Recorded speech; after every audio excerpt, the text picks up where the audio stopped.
phajaba hore.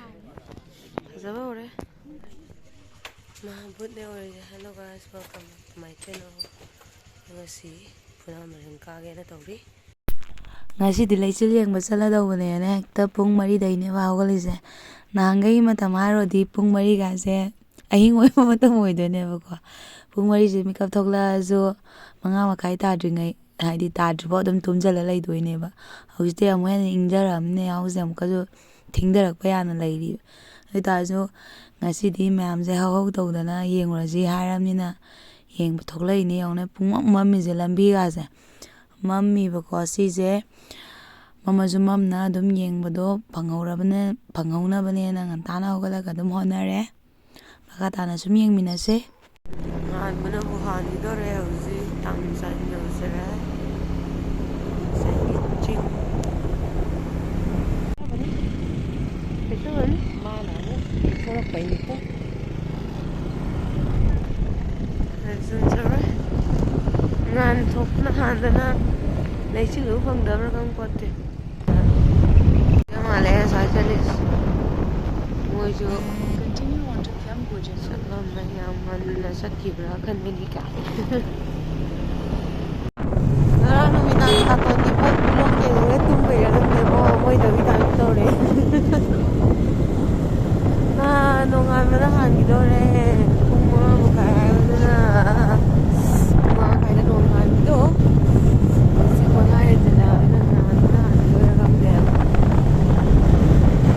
không tập âm lấy đây xin có chăm nang rồi to cả ra nó xin bỏ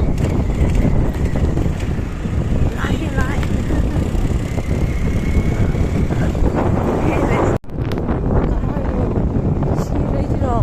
welcome tàu để phung ngao khai tay đấy nè thôi ở cái cá sari làm bị cá sari mà nên là cái này không có là được Waithou hồi basi. Koi party ne mangi je koi party. Siapa na wang ko hosi. Manak nak celakaan je gari ngangai hai.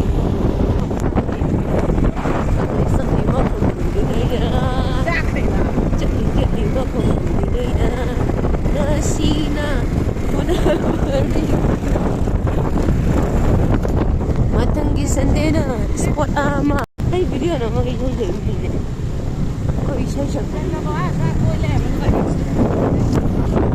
thogot chari ngam ma thogot chari mem pai thogot chari oh my god wonderful con gái quá tao đấy rồi the beauty of Manipur again.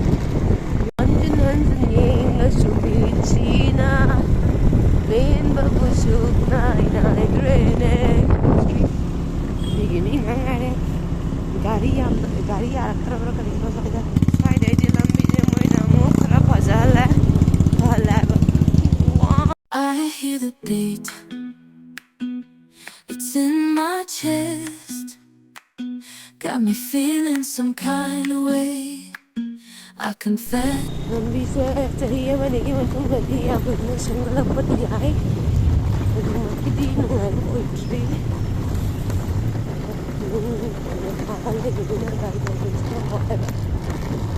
Dari kham bambuni me ho raha. Ai to ko dal wai dam jin. Mohon jaga wai no jikse. Don thau dam thau sami na se na thau bala.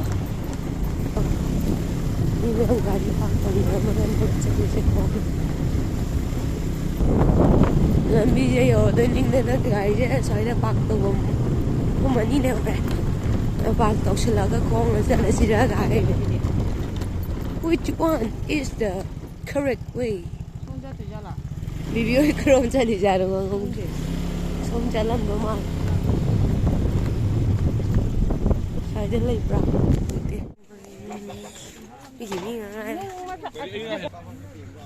Mimi ngak Lexul marakta khami ba gari mayam thana maja Gari kuya ni ngwa. Manipuri gari nga siya lele. Gari da mia ni paro. Ahumbu paro. To. Karomda sa sahay no karomda. Sidi phajare gari yenglabadi. Gari yenglai. Amje picnic chum lae. Kai gari no. Thawna rai je na yeng malak pane ya mana. Point Sunday da ji. Sunday. Kha la jen thau juga ha ro de. Ahamba langna ba ming. Khangde. Mẹ tê nga je mai kai da north lom da ta ola ga ngai le ra je. North lom da on ja ngau re ne. East lom da ga de no lom da ola ngai le je lai chil tha je brain ju tha jan gre hai yaad re.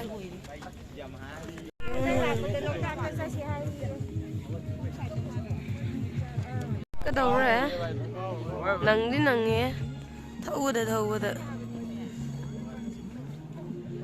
mỗi na quen dám na hình lệ quay ai ra tiền mà em lấy ra cô hình dám nó throw vào banana không đến ngang bị thiếu rồi mình đi morning như là chưa được tập là giàu mình đã được lắm amma này thật có thể bù giàu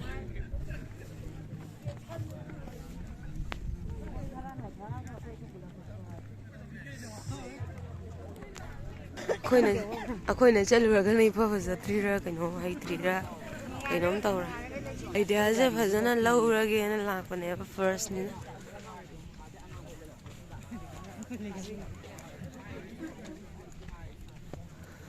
karai na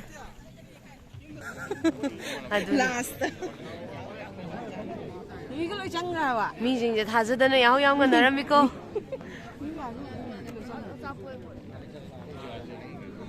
numit si sui kai ra ma le tholak khoi me am na yeng jan ma ji da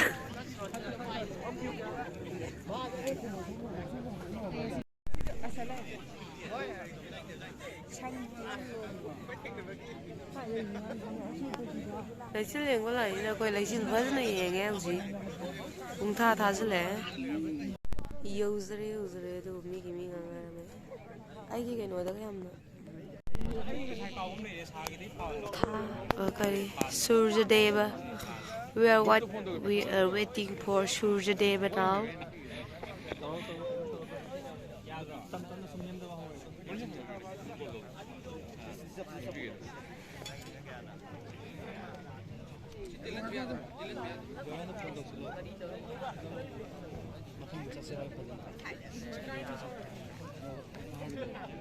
numit cha coi giờ lắc nơ bao nhiêu rồi hầu hết các ngàn thố mồm này cũng chăng rồi ngày giờ bây giờ awa bala cái đó bên khang vi đi kita paita chat pura pap paneer bhujia 가자. 가랑한 토레나 본액 당갓 바가 뭉짱기도 봐. 럭너리에 거의 매암 나가시디.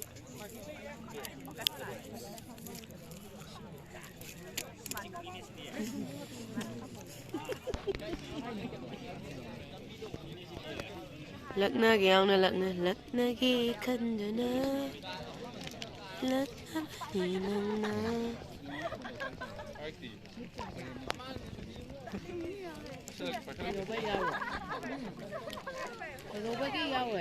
thâu le nong đi sôi ra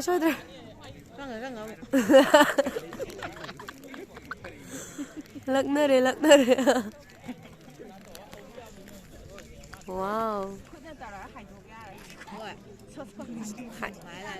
hay đốt ra gì ra khôn na cung cầm tiếng hồ he cung kia đó mà nó cái gì thâu lấy ra taruk ka minute taruk ta oh wow thole masik mangal utla re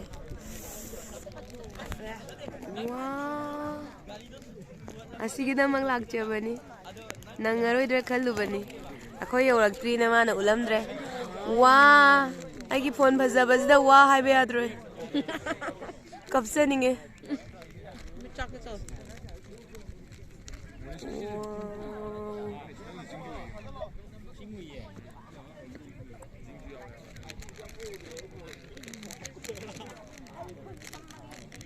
phone ꯑꯐꯕꯁꯤ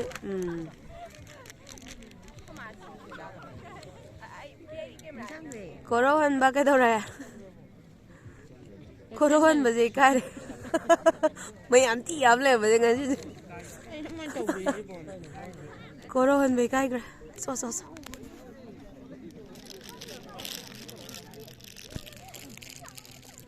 ꯌꯥꯝ ꯊꯤ ꯏꯀꯥꯏ ꯊꯤꯒꯠꯂꯝꯅꯦ ꯃꯥꯁꯦ ꯃꯥꯁꯦ ꯆꯥꯛ ꯊꯣꯛꯂꯛꯑꯗꯤ ꯃꯥꯒꯤ ꯂꯣꯏꯁꯤꯟꯕꯁꯦ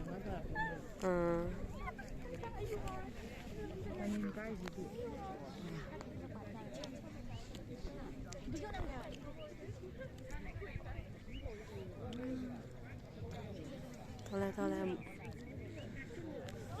ꯑꯩꯈꯣꯏꯅ ꯅꯍꯥꯟꯈꯩ ꯈꯪꯗꯕꯩꯅꯦ ꯅꯨꯃꯤꯠꯁꯦ ꯁꯠ ꯂꯥꯎ ꯍꯦꯛꯇ ꯊꯣꯛꯂꯛꯇꯕꯖꯥꯠꯅꯤ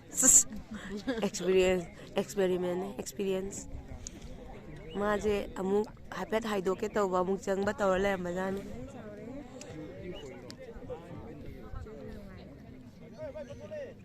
ꯃꯤꯠꯀ ꯄꯥꯡ ꯉꯝꯗ꯭ꯔꯦꯍꯦ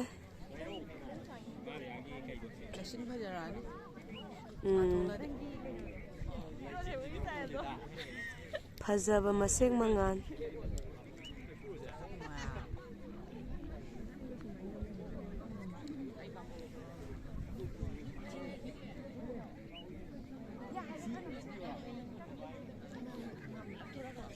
fazeye.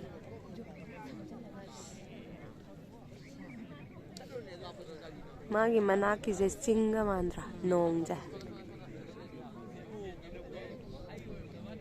Amuk chang. Haidok pa ngamdra ngasi jamna.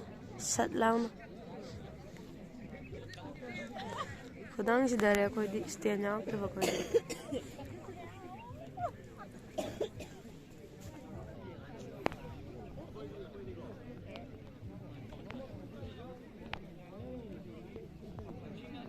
Focus down here.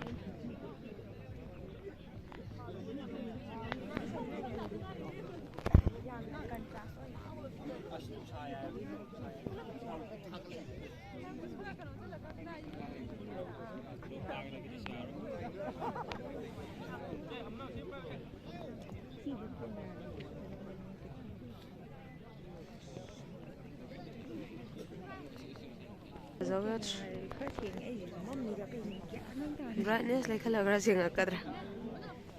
Brightness the pulling. She then in a man, a camera, phajaba, and like nerves.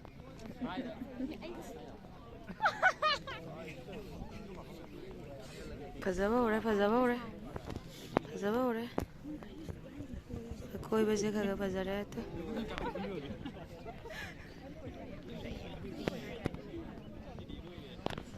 Spang away war.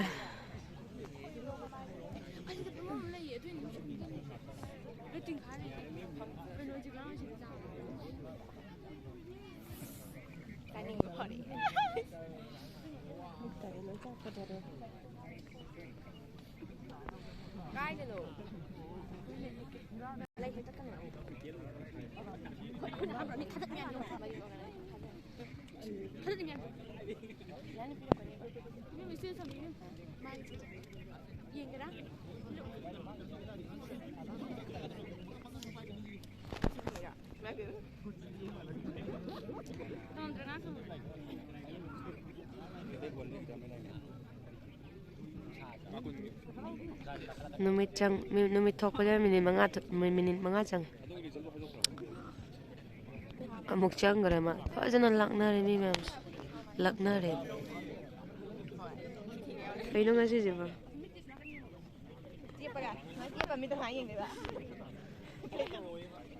Yadre has that. And down a Kutomo lane is a my Kutoxam am late.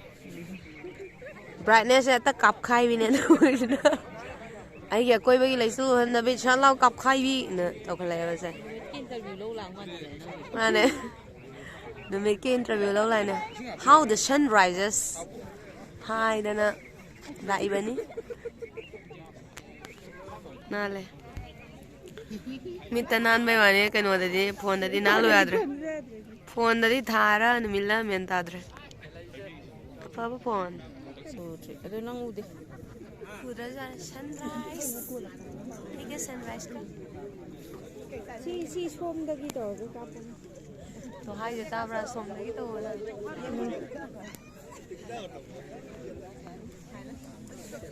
이렇게 빵인데. 냄새가 이놈. 알아봐. 야. 시루만 남지나 말아마. 불랍 탁빠지면 맘 따지. 나하다기 안강다기 아한다기. Smoking is injurious to health to cow.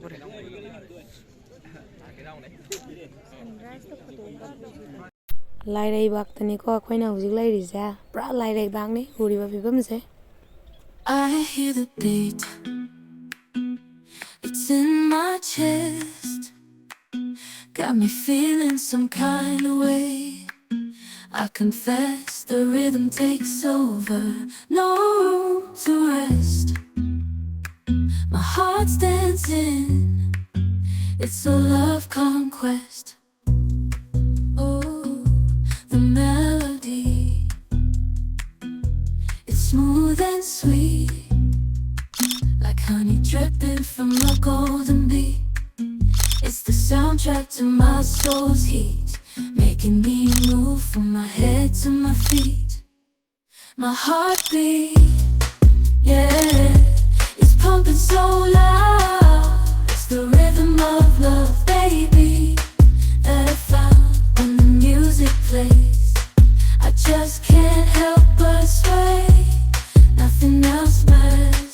It's my heart that obeys.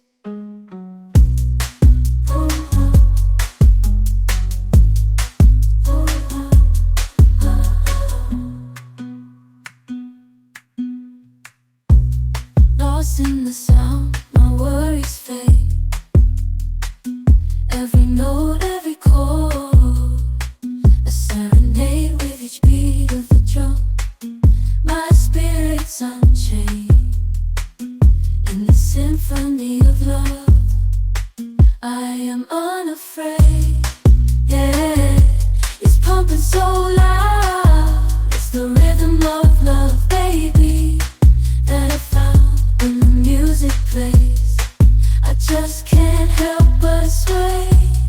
Nothing else matters. It's my heart that obeys.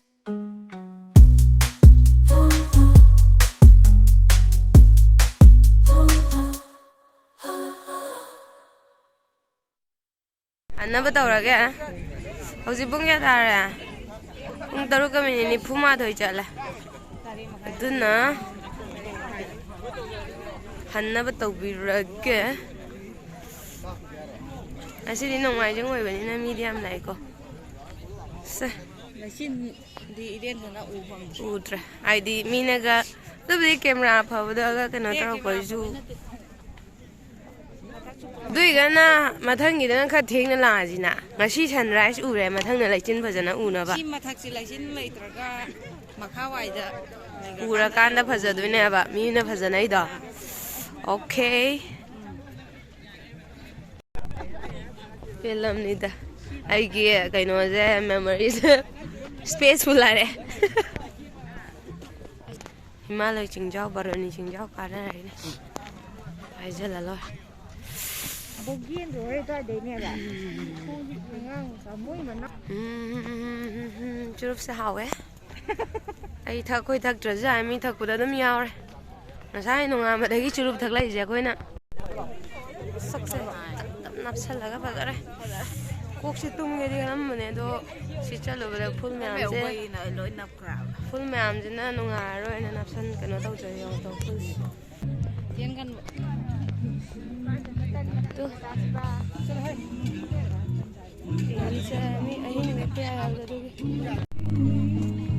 Sakangdaba lamlanba amagum nangami krapensini sakangdaba lamlanba amagum thoklakpham Yourure thoksare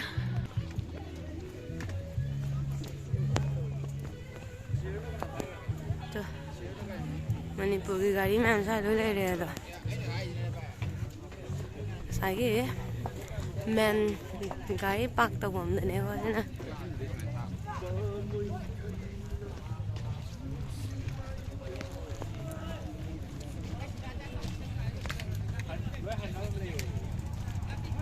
Bulu, nang napu mangraba. So sad.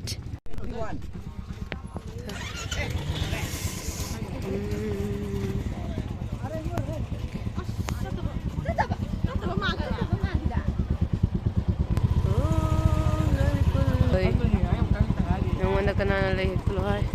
Nare bumbum tara fazadi. Kira.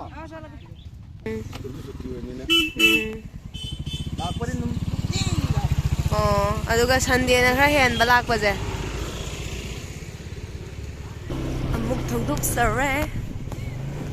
Asigi laisil tuyeng si khara pen khat ja. Ai phajaba na ta ko ta wa le.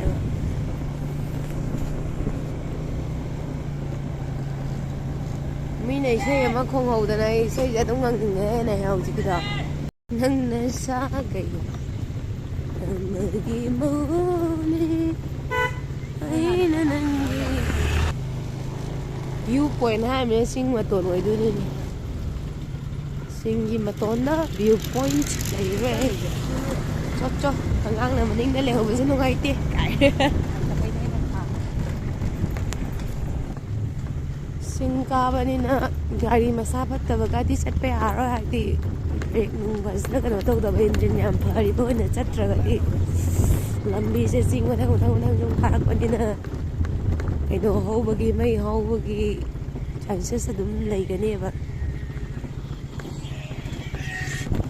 lambi se sumaina leiba kondong saina lakpadani wa leisillo selvi hausikta thazala basna sai đấy với này tha ra cái nấm đâu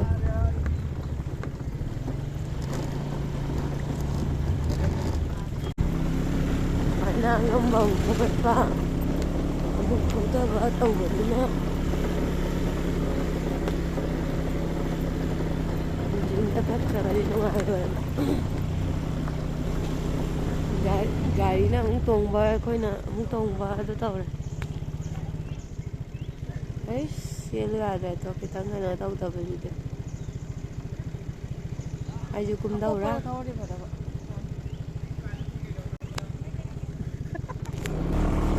Mình mãi lấy mà nhìn á.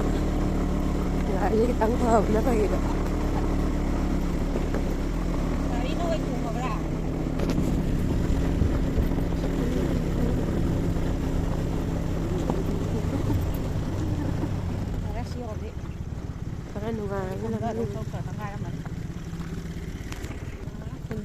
Lagi mo powder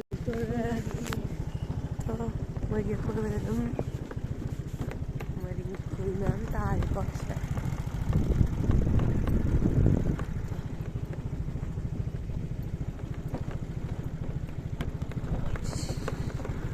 awa abi ni oris rex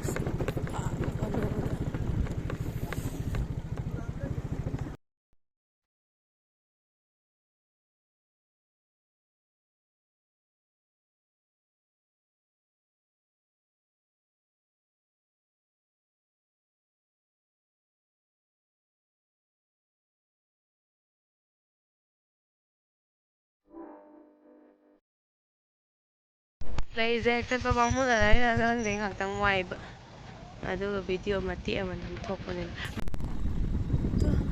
mà pha là có cái gì ngang xa là giờ mà hết lại wild sunflower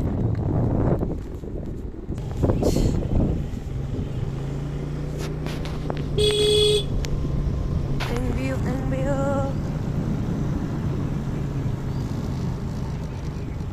mai cái lối phá tua lại thả cả kia đấy nháng lại cũng không giờ là cái mai cái gì để đâm thà đi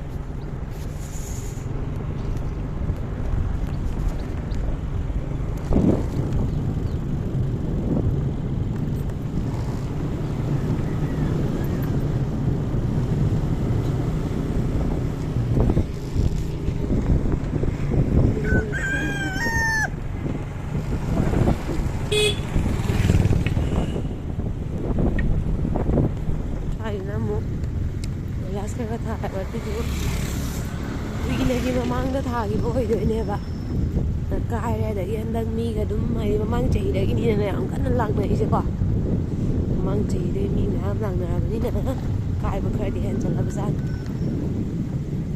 ꯁ꯭ꯋꯥꯏꯗ ꯈꯔ ꯐꯕ ꯃꯥꯜꯂꯦ ꯂꯩꯆꯤꯜ ꯂꯥꯛꯕꯁꯦ ꯌꯥꯝ ꯂꯩꯔꯝꯃꯦ ꯁ꯭ꯀꯨꯜꯗ ꯀꯩꯅꯣ school ꯃꯥꯜꯂꯦ ꯃꯝꯃꯦ ꯒ꯭ꯌꯥꯟ ꯑꯃ ꯇꯥꯗ꯭ꯔꯦ ꯑꯗꯨ ꯆꯤꯡ ꯃꯔꯛꯇ ꯀꯣꯛ ꯉꯥꯎꯔꯦ. ꯀꯣꯛꯀ ꯉꯥꯎꯔꯒ ꯑꯩꯒꯤ ꯏꯁꯄꯦꯛ ꯃꯃꯥꯏꯁꯤꯁꯨ ꯍꯦꯟꯅ ꯊꯥꯖꯤꯜꯂꯛꯑꯃꯅꯤ ꯂꯩꯆꯤꯜ ꯃꯔꯛꯇ ꯁ꯭ꯀꯨꯜꯗ ꯇꯧꯕꯁꯤꯅ ꯑꯗꯨꯅ ꯄꯪꯊꯥ ꯊꯥꯅ ꯎꯕꯦꯍꯦ ꯎꯗ꯭ꯔꯦꯀꯣ ꯁ꯭ꯋꯥꯏꯗ ꯃꯆꯤꯟ ꯃꯆꯤꯟꯗ ꯃꯌꯥꯝ ꯇꯥꯔꯤ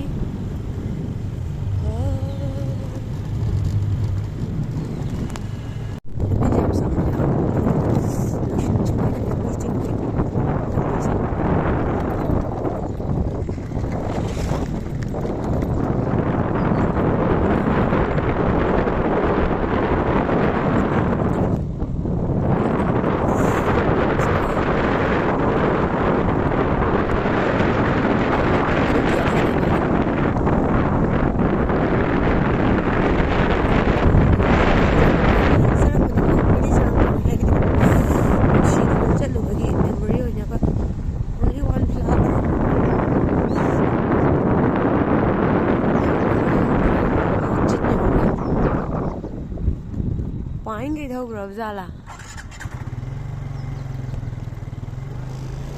Waithou Phunal Marine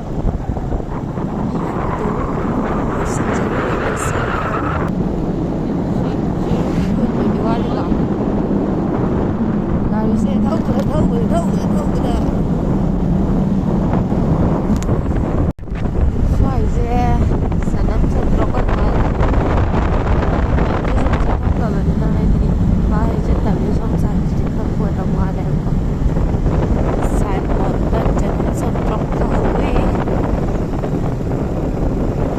ꯍꯧꯖꯤꯛ ꯆꯤꯡꯗꯩꯒꯨꯝꯕ ꯃꯤꯅ ꯏꯪꯁꯤꯜꯂꯛꯑꯦ ꯑꯗꯨꯅ ꯃꯥꯏ ꯃꯤꯠ ꯀꯔꯤ ꯀꯔꯥ ꯂꯣꯏ ꯑꯃꯨꯛ ꯈꯨꯝꯖꯤꯜꯂꯦꯀꯣ ꯍꯥꯏꯗꯤ ꯂꯩꯆꯤꯜ ꯃꯔꯛꯇ ꯁꯨꯝ ꯆꯠꯄꯁꯤꯗꯤ ꯌꯥꯝ ꯏꯪꯕꯅꯤꯅ ꯂꯣꯏꯅ ꯑꯃꯨꯛ ꯌꯣꯝꯁꯤꯜꯂꯦ ꯂꯣꯛꯁꯨ ꯐꯖꯅ ꯊꯨꯡꯉꯤ ꯈꯣꯟꯖꯦꯜꯁꯨ ꯑꯗꯨꯝ ꯍꯥꯏꯗꯤ ꯂꯣꯛ ꯊꯨꯡꯈꯤꯕꯗꯩ ꯍꯪꯒꯠꯂꯨ ꯌꯥꯈꯤꯗ꯭ꯔꯦ ꯃꯣꯏꯒꯤ ꯆꯤꯡꯃꯥꯏꯁꯤꯡꯁꯦ ꯑꯩꯈꯣꯏ ꯃꯅꯤꯄꯨꯔꯁꯦ ꯑꯗꯨꯝ ꯀꯤꯍꯣꯝ ꯃꯔꯥꯡ ꯀꯥꯏꯅ ꯊꯥꯏ ꯍꯥꯏꯕꯅꯤ ꯐꯖꯅ ꯊꯥꯅꯩꯀꯣ ꯍꯧꯖꯤꯛꯁꯦ ꯐꯖꯅ ꯍꯧꯔꯦ ꯀꯤꯍꯣꯝꯁꯤꯡꯁꯦ ꯌꯦꯡꯉꯣꯇꯣ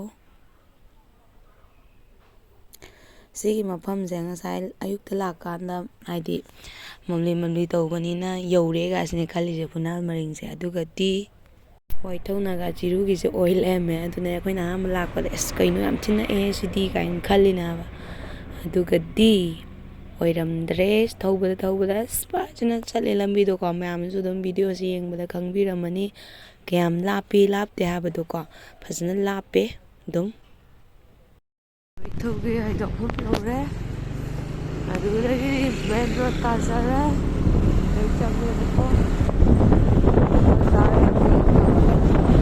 ꯂꯝ ꯌꯥꯝ ꯂꯥꯞꯅ ꯐꯨꯅꯥꯜ ꯃꯔꯤꯡ ꯇꯥꯅ ꯂꯩꯆꯤꯜ ꯌꯦꯡꯕ ꯆꯠꯂꯨꯕꯅꯦ ꯑꯗꯣ ꯂꯩꯆꯤꯜꯗꯤ ꯑꯩꯈꯣꯏ ꯁꯣꯔꯣꯛꯇ ꯑꯣꯏꯅ ꯂꯣꯏ ꯊꯥ ꯂꯩꯔꯝꯃꯦꯀꯣ ꯂꯩꯆꯤꯜ ꯐꯖꯅ ꯊꯥꯔꯦ ꯍꯜꯂꯛꯄꯁꯦ ꯉꯁꯥꯏ ꯆꯠꯈꯤꯕꯗ ꯍꯦꯟꯅ ꯊꯥꯖꯜꯂꯝꯃꯦ ꯍꯥꯏꯇꯥꯔꯦ ꯑꯗꯨꯒ ꯑꯩꯈꯣꯏꯅ ꯐꯨꯅꯥꯜ ꯃꯔꯤꯡꯁꯦ ꯌꯦꯡꯕ ꯆꯠꯀꯦ ꯍꯥꯏ ꯇꯥꯔꯗꯤ ꯅꯣꯡꯃ ꯑꯌꯨꯛꯁꯤꯃ ꯍꯥꯏꯇꯥꯔꯦ ꯐꯖꯅ ꯀꯥꯏꯊꯣꯛꯄꯤꯔꯒ ꯆꯠꯂꯣ ꯑꯩꯈꯣꯏꯅ ꯆꯠꯂꯤꯁꯤꯗꯤ ꯍꯥꯏꯗꯤ ꯌꯨꯝꯗ ꯊꯕꯛ ꯂꯩꯍꯧꯕꯅꯤꯅ ꯊꯕꯛꯇꯣ ꯅꯪꯅꯅꯕ ꯉꯟꯇꯥꯅ ꯉꯥꯏꯍꯥꯛ ꯌꯦꯡꯉꯛꯄꯒ ꯐꯠ ꯍꯜꯂꯛꯄꯅꯤꯅ ꯐꯖꯕꯗꯣ ꯃꯄꯨꯡ ꯐꯥꯅ ꯎꯕ ꯐꯪꯗꯦꯕꯀꯣ ꯑꯗꯨꯅ ꯌꯦꯡꯒꯦ ꯈꯟꯕꯤꯔꯒꯗꯤ ꯅꯣꯡꯃ ꯃꯄꯨꯡ ꯐꯥꯅ ꯐꯖꯅ ꯀꯥꯏꯊꯣꯛꯑꯒ ꯑꯌꯨꯛ ꯑꯃ ꯀꯥꯏꯊꯣꯛꯑꯒ ꯆꯠꯄꯤꯌꯣ and thank you everyone for watching my video till the end.